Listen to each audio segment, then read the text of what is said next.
Halo, assalamualaikum warahmatullahi wabarakatuh. Sekarang hari Selasa, gue bikin video ini setengah 6 sore dan ini gue lagi ada di atas farm. Jadi gue sekalian mau ngontrol ikan-ikan yang ada di sini. Alhamdulillah sekarang lagi langka kutir, susah. Kemarin bagi banyak-banyaknya bulan lalu, sekarang tuh baru susahnya baru semingguan susah. Kenapa? Karena hujan setiap hari dari subuh sampai ke pagi, mengakibatkan tempat nyerok itu airnya naik terus dibuang, jadi otomatis kutu airnya kebuang semua. Dan gue bikin video ini kita bahas untuk masih menjanjikan gak ya kalau misalnya kita bicara tentang bisnis usaha ikan cupang. Nah, buat kalian yang masih ragu ya nih, kita belak-belakan di sini. Jadi gue belak-belakan di sini. Jadi apa adanya aja kita bikin video ini. Jadi buat kalian ada baiknya ya diambil, kalau ada buruknya jangan. Pribadi gue minta maaf. Nah, gue akan bikin video ini untuk kalian yang masih penasaran di tahun 2023 ini, terutama masih di awal tahun lah, Februari. Nah, usaha di ikan cupang ini kalau misalnya kita pelajari memang nggak memungkinkan terjadi perubahan dari tahun kemarin. Karena kenapa? Karena pas lagi hype-nya itu bisa menjual sampai jutaan rupiah, bahkan sehari itu omset bisa 2 digit bahkan lebih. Nah, itu kalau misalnya udah skala besar. Kalau misalnya skala kecil, kalau bicara sekarang, kita bicara sekarang aja, nggak usah bicara yang sebelum-sebelumnya. Karena kalau misalnya kita bicara yang sebelum-sebelumnya yang udah terjadi, ya itu nggak baik juga. Karena kita harus melihat ke depan, jangan melihat ke belakang terus. Jadi yang ke belakang tuh kita jadiin pelajaran. Sekarang kita ke depan gue bicara ya. Nah, untuk usaha ikan cupang sekarang masih menjanjikan nggak ya? Nah, gue akan bahas, tapi sebelum menjanjikan atau enggak, kita akan bahas seputar prospeknya dulu. Kalau kita bicara usaha ikan cupang, jangan dulu bicara untung. Jangan dulu bicara untung. Kenapa gue bilang jangan bicara untung? Karena kalau misalnya kita bicara bisnis atau usaha, kita udah siap yang namanya itu kerugian. Itu harus siap dulu. Kalau misalnya kita nggak siap secara kerugian, atau bisa dibilang nggak bisa siap secara mental dalam hal ketika mengalami kerugian atau mengalami kegagalan, berarti nanti pas mengalami itu kita akan down, akan skak. Nah, seperti itu intinya. Jadi kalau misalnya kita udah siap secara mental, secara kondisi, secara resiko, kita udah siap menghadapinya, berarti kita bicara prospeknya. Nah, prospeknya di usaha ikan cupang seperti ini, gue bicara breeder. Kalau misalnya usaha di ikan cupang tuh sekarang masih menjanjikan nggak? Masih, gue bilang masih. Kenapa gue bilang masih menjanjikan? Karena peluang di usaha ikan cupang itu sangat besar. Kita bicara dua, bisnis ikan cupang itu ada dua. Yang pertama itu untuk ikan hias, yang kedua itu untuk kontes. Jadi dua ini beda ya. Kalau gue pribadi, gue merangkapnya di antara dua ini. Kenapa? Karena dua ini, tapi gue fokusnya satu jenis, yaitu cupang hias. Nah, kalau misalnya cupang hias, gue ngebreednya itu bukan cuma satu jenis, tapi di sini tuh ada banyak, ada HM multicolor. Ini HM multicolor lagi pada jaga buraya, lagi jaga telur nih. Ini ada HM multicolor lagi pada jaga telur. Terus di sini juga ada HM merah, HM maskot. Terus di sini ada plakat juga ada plakat koi banyak banget, sama plakat FCCP yellow sama red, sama jenis lainnya juga. Nah, kenapa masih menjanjikan? Karena kalau misalnya kita hitung-hitungan, kalau gue pribadi pakan itu sekarang udah nyari, kalaupun beli palingan, kalau misalnya hitungan beli, kalau kutir lagi susah, paling estimasi pengeluaran itu kalau beli itu sebulan palingan nggak lebih dari 1 juta. Kalau misalnya beli secara maksimal, secara terus-terusan, palingan biaya pengeluaran untuk pakan itu paling sebulan itu 1 juta sampai 1,5 juta. Tapi masih ketutup sama pendapatan dari omset total, pendapatan harian. Nah, kalau misalnya kalian ada tempat ngebreed, terus ada pakan memadai di sekitar kalian, itu prospeknya itu buat breeder cakep. Nah, tinggal kita bicara lagi gimana caranya kita bisa memanfaatkan itu untuk bisa jadi peluang bisnis. Salah satunya itu untuk rekanan. Nah, gue sering bilang di video ini, rekanan itu penting banget. Kenapa? Karena kalau misalnya kita bicara rekanan, berarti kita bicara itu kerjasama. Tapi dengan catatan, kerjasama itu harus jelas. Jangan sampai ketika kita kerjasama rekanan, pada saat proses panen kita ada salah satu yang dirugikan, ikannya nggak dipanen. Itu sering terjadi. Kenapa? Karena biasanya tuh yang sering terjadi itu yang amatiran seperti itu, ngomongnya kerjasama ketika panen ikan gak diambil, itu banyak banget yang terjadi. Tapi kalau misalnya kita udah komitmen, udah benar, itu bisa menguntungkan salah satu pihak. Jadi bukan menguntungkan salah satu pihak, menguntungkan dua belah pihak, karena yang breedernya ikannya habis ke panen, yang seller juga ada dagangan buat dijual. Nah kalau misalnya prospeknya bicara usaha ikan hias, di sini tuh banyak banget prospeknya. Ini gua ngebreed HM merah ini di Shopee udah terjual 110 pasang dari harga 30 ribuan lah per pasang. Kita ambil pukul ratanya aja 30 ribu udah terjual 110, itu udah hampir 3 jutaan. Ini pun dari satu jenis, belum HM maskot, belum jenis yang lain-lainnya. Jadi banyak banget. Nah dari situ aja kita bisa ambil kesimpulan bahwa bisnis usaha ikan cupang itu masih menjanjikan, masih menguntungkan, dengan catatan kita tahu pola untuk target pasarnya seperti itu. Target pasarnya itu apa? Kita ngebreed jenis ini kalau kita ngebreed ikan cupang, jangan semua jenis kita main gini. Kita harus lihat dulu, riset dulu. Istilah kata riset itu kita harus tahu dulu mana ikan yang nantinya akan laku di pasaran, mana yang agak susah. Sebenarnya semua ikan cupang itu laku, tapi kalau misalnya gua riset dari pengalaman gua sendiri, dari daya beli orang, terus dari gua lihat dari market dari market yang lainnya juga, itu yang gua riset itu ikan mana yang banyak pembelinya seperti itu. Nah ketika gua riset, gua juga riset sendiri mana yang orang-orang sering beli di gua, yang sering ditanyain sama gua, itu gua riset. Jadi gua perhatiin juga ketika orang banyak yang nanya jenis, makanya di situ gue langsung ambil peluang. Itu pasti 2-3 bulan kemudian pasti itu akan akan naik harganya, atau enggak akan banyak yang dicari. Langsung gue ngebreed udah dari sekarang seperti itu. Contohnya apa? Contohnya ini kalau misalnya kalian lihat, gue ambil contoh itu BR Blue Rim. Blue Rim itu gue ngebreed 2 pasang. Di petani ada. Tapi gue breednya itu bukan baru sekarang, tapi dari 2 bulan 3 bulan yang lalu. Kenapa gue udah ngebreed baru sekarang baru 3 bulan yang sekarang?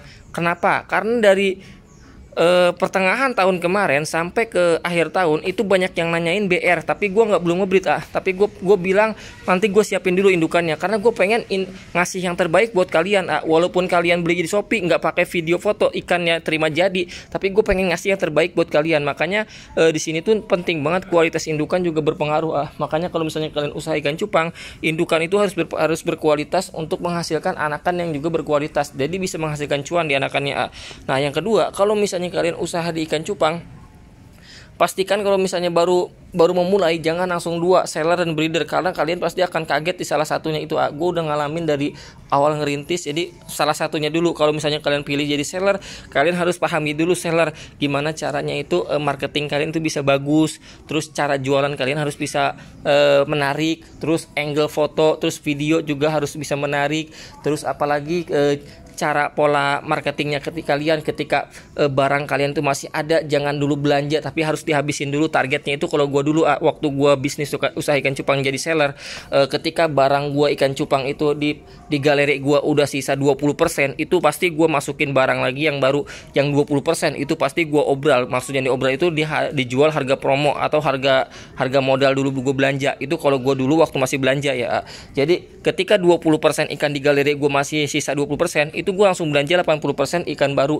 20%-nya itu gue jual modal. Kenapa? Karena gue lebih baik jadiin ini yang 20% modal, karena yang 80%-nya gue udah balik modal plus untung. Jadi yang 20% pun kalau gue jual modal itu udah lebihannya juga. Jadi kita juga harus punya sistem marketing, harus sistem penjualan itu harus benar. Karena kenapa? Karena jangan sampai barang itu datang ketika barang kita itu masih numpuk. Jangan sampai seperti itu, karena gue pernah dulu ngalamin ketika gue belum memulai ke arah manajemen yang lebih baik.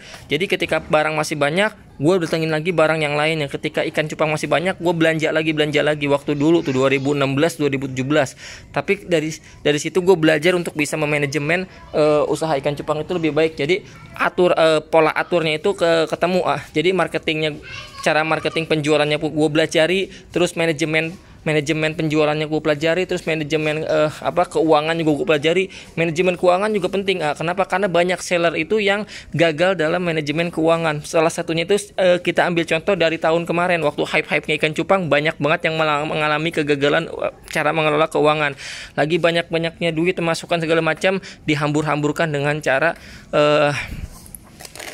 beli keinginan, tapi kebutuhannya itu nggak penting-penting juga. Tapi ketika pasif income-nya nggak ada, disitulah kesalahan yang terbesar ketika ikan cupang sedang turun di 2021 pertengahan. Dan alhamdulillahnya kalau misalnya kalian masih nyimpen lah, ibarat kata waktu hype-hype-nya dialihin ke aset yang lainnya, di situ kalian masih beruntung. Nah, jadi itu juga bisa jadi salah satu faktor kegagalan dalam usaha ikan cupang, yaitu tidak baik dalam mengelola keuangan manajemen. Itu benar-benar yang terjadi dalam hype-hype-nya ikan cupang, banyak banget yang terjadi.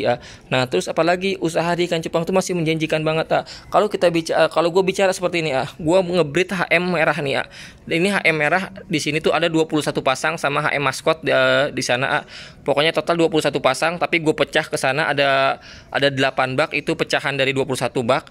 Nah, kalau gue ambil rata dari satu bak ini gue bisa dapat duit 200.000 dari satu bak ini 200.000, 200.000, 200.000, 200.000. Kita kali ada berapa bak di sini, kita kali 200.000, itu hitungan kasarnya aja. Nah, kalau misalnya di sini ada 15 bak, terus 15 bak, terus 15 bak, ada 40 bak aja dikali 200.000, itu udah berapa juta. Nah, itu hitungan kasarnya aja. Kenapa gue bisa bicara seperti itu? Karena real faktanya itu udah gua rasain sendiri. Jadi kalau misalnya kalian mau ternak ikan cupang, usaha ikan cupang, kalau sekarang kalian cari ikan yang memang banyak dicari, jenisnya itu di luaran seperti itu. Contohnya kayak gimana? Kalian cek aja kalau misalnya di marketplace, Shopee atau Tokopedia, ikan cupang yang paling banyak dibeli itu apa. Terus di grup-grup ikan cupang yang paling banyak dicari itu jenisnya apa. Nah, kalian tinggal cari seperti itu, terus kalian riset, oh ternyata jenisnya ini yang paling banyak dicari. Nah, kalian tinggal siapin untuk breeding atau enggak untuk jual jenis tertentu. Kalau misalnya udah ketemu, kalian harus bisa memanajemennya juga lebih baik lagi. Jadi biar strateginya juga keatur. Jadi bukan cuma jualan ikan cupang, tapi kita juga harus bisa mengolah cara jualan ikan cupang itu bisa menjadi menarik untuk bisa menjadi seperti mereka yang pengusaha-pengusaha besar lah. Jadi nggak cuma jualan ikan cupang, tapi kita juga harus bisa seperti mereka yang pengusaha-pengusaha hebat dimanapun mereka usaha, tapi kita juga harus bisa ambil sisi positifnya seperti itu.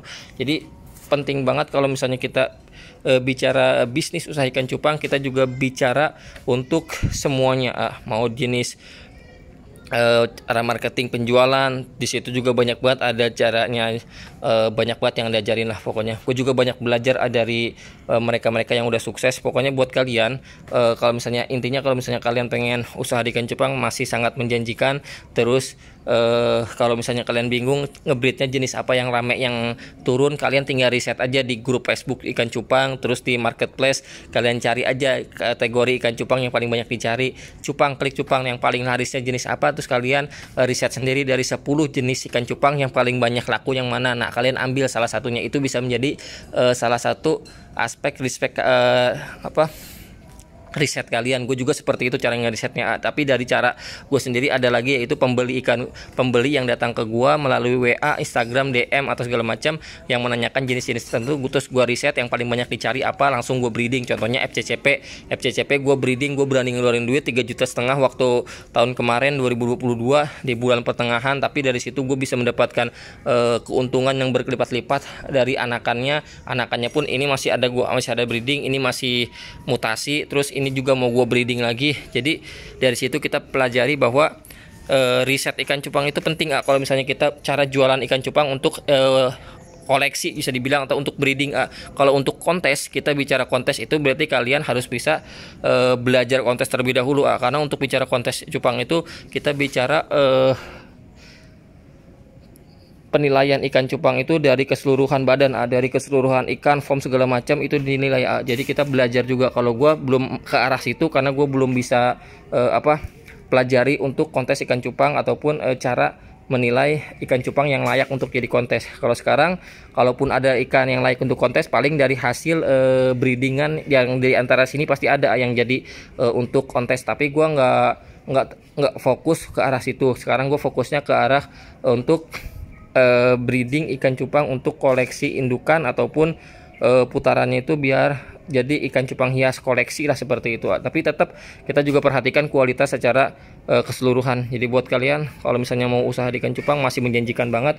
Dan ini masih sedikit jadi ini masih sedikit banget baknya, karena ini udah hampir 20 bak ikan burayak itu udah kena seleksi alam. Harusnya ini udah full, ini udah ada 60 lubuk, tapi ternyata 20 lubuk ini udah kena seleksi alam. FCCP kemarin banyak banget yang kena seleksi alam. Ini yang baru di breeding ini baru di breeding ini mah yang baru. Ini mah usia seminggu, terus yang ini baru panen ada berapa bak doang. Harusnya ini ada 15 bak, tapi tersisa cuman ada 6 bak doang, berarti 9 bak udah ke eliminasi. Plakat barongsai juga kemarin ada yang gugur gara-gara kena seleksi alam, tapi nggak apa-apa, belum rezeki. Jadi ini salah satu resiko juga kalau kita breeder, ternyata nggak selamanya kesuksesan itu ada, tapi ada kegagalannya juga. Tapi dari situ kita belajar untuk bisa terus lebih baik ke depannya. Jadi buat kalian tetap semangat maju terus cupang Indonesia. Wassalamualaikum warahmatullahi wabarakatuh.